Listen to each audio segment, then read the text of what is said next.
तो चलिए दोस्तों, one video one concept one question के सीरीज को आगे बढ़ाते हुए आज एक और नए कंसेप्ट को सीखेंगे।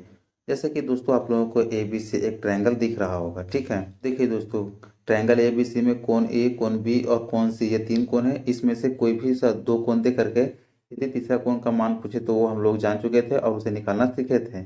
आज के इस कंसेप्ट में हम लोग देखेंगे कि ABC एक ट्रायंगल है और BC भुजा को आगे बढ़ाते हुए यहाँ पे CD एक कुछ दूर तक बढ़ाया गया है, ठीक है। तो सीडी लंबाई को बढ़ाने के कारण जो है तो एक एंगल का निर्माण हो गया है, जैसे कि कोण ACD। कोण ACD कहाँ पे है? तो कोण ACD यहाँ पे जो कोण बना है इसी कोण का हम लोग वैल्यू निकालना सीखेंगे। क्योंकि इंटरनल कोण का तो हम लोग निकालना सीखे थे, लेकिन जो एक्सटर्नल कोण है यानी कि कोण ACD या बाह्य कोण है तो इसका वैल्यू निकालना सीखेंगे और इसका वैल्यू किस तरह से निकालते हैं। तो चलिए हम लोग सीखते हैं। तो चलिए कोण हम लोग का जो निकालना है उसे लिखते हैं। तो जैसे कि यहाँ पे हम लोग को कोण AC और D, ठीक है ना, इसका वैल्यू निकालना है।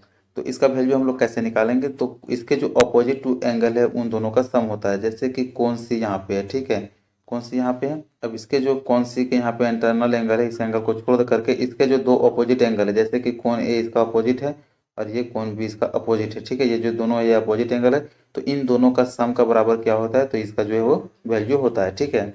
यानी कि कोण ACD का हम लोग वैल्यू निकालें तो कैसे निकलेगा? तो कोण ए और प्लस में कोण बी, ठीक है। ये अलग अलग त्रिभुज के लिए अलग अलग प्लेस में वैल्यू चेंज हो सकता है, लेकिन इसका जो है दोस्तों कंसेप्ट यही होता है और यही इसका प्रॉपर्टी भी है, ठीक है। तो यहाँ पे देख सकते हैं कि कोण ACD जो एक्सटर्नल एंगल है उसका वैल्यू निकालने के लिए इंटरनल का दो अपोजिट एंगल है उसको हम लोग जोड़ देते हैं तो इसका ये वैल्यू निकलता है, ठीक है। तो आई होप कि आप लोगों को यहाँ तक कंसेप्ट समझ में आ गया होगा। यदि कंसेप्ट समझ में आ गया तो आप चलिए नेक्स्ट आगे क्वेश्चन को सॉल्व कीजिए। तो चलिए दोस्तों, जैसा कि यहाँ पे प्रश्न पूछ रहा है कि दिए गए चित्र में x का मान ज्ञात करें, ठीक है। फिर उसी तरह से यहाँ ABC एक ट्रायंगल दिया हुआ है और यहाँ पे कोण x ये पूछ रहा है, ठीक है। यानी कि कोण ACD इसी का वैल्यू पूछ रहा है जिसका वैल्यू x दिया है, तो यहाँ पे x का मान ज्ञात करना है। तो चूंकि हम लोग जानते थे कि एक्सटर्नल एंगल को निकालने के लिए अपोजिट जो टू इंटरनल एंगल है उसका सम करना पड़ता है, यानी कि दोनों को जोड़ना पड़ता है तो उसका वैल्यू निकलता है।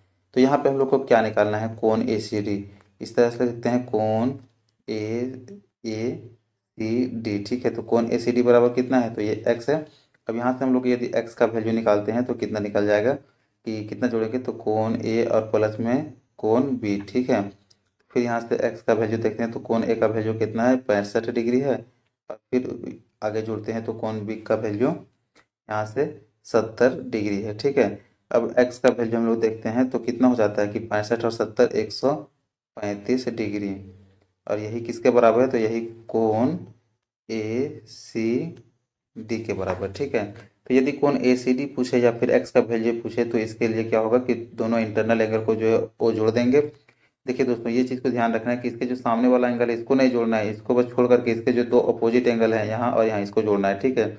इसी तरह से यदि दूसरे भाग से पूछे तो उसके अपोजिट एंगल को जोड़ना है। तो आई होप कि आप लोगों को ये कंसेप्ट और क्वेश्चन अच्छे से समझ में आ गया होगा। और यदि ये कॉन्सेप्ट अच्छा लगा तो वीडियो को लाइक करें, चैनल को सब्सक्राइब कर बेल आइकन प्रेस कर लें।